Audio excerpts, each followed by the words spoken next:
Hi, it's Ricky again, here for part two, looking at books on Meissen porcelain. And here we're looking at books on particular collections in Europe, fine collections, and there are great collections as well in other places, such as America, at the Met, etc. But this one will feature predominantly on European collections. So we're going to start off with this book that came out just last year, one of my favourites, known as Hidden Valuables, Early Period Meissen Porcelain from Swiss Private Collections. And again, you can see it's quite a hefty tome. It's broken down into chapters, and as you can see as I'm flicking through here, again, it is absolutely beautifully illustrated, a really, really good read.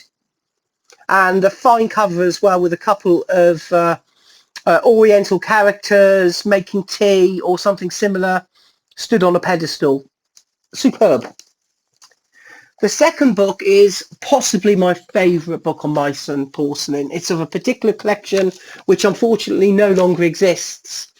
And this is known as a passion for Meissen, the Said and Roswitha Maroff collection. And this is truly beautifully illustrated. I'll see if I can give you an example. And these are oversized images as well.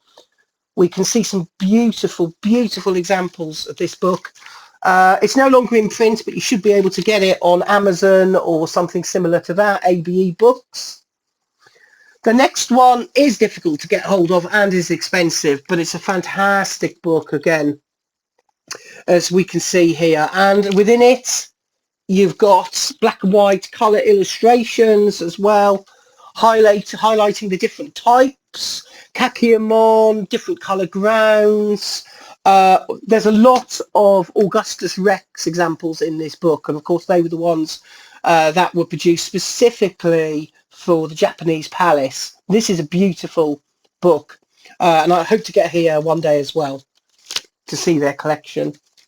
They did obviously recently buy back a lot of their own porcelain which had been restituted, and they managed to get back a significant amount, which is fantastic. The next one comes from the Walker collection. Again, it's a very meaty book, several hundred pages. This one, Early Meissen Porcelain from the Walker collection, from the Cumber Museum of Art and Gardens. And again, it's a superb book broken down to various chapters, lots of magnificent examples of Meissen porcelain within there.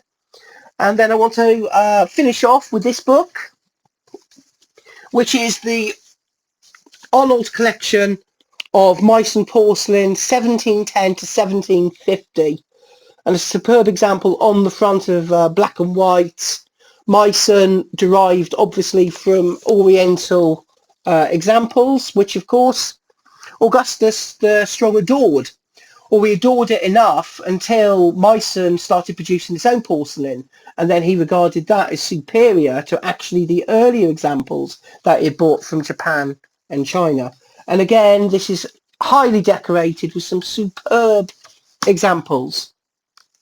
So all in all, that gives you, over the course of two videos, about 10 books on Meissen with tons of examples. I would also recommend, if you are interested in collecting Meissen, as getting hold of as many auction catalogues as possible, because they are a brilliant way of getting knowledge, and of course going to auctions yourselves and holding the pieces, and therefore you really get an idea of what they feel like, what they should look like, because of course there are lots of fakes out there as well, and nobody wants to get trapped by that. Thank you.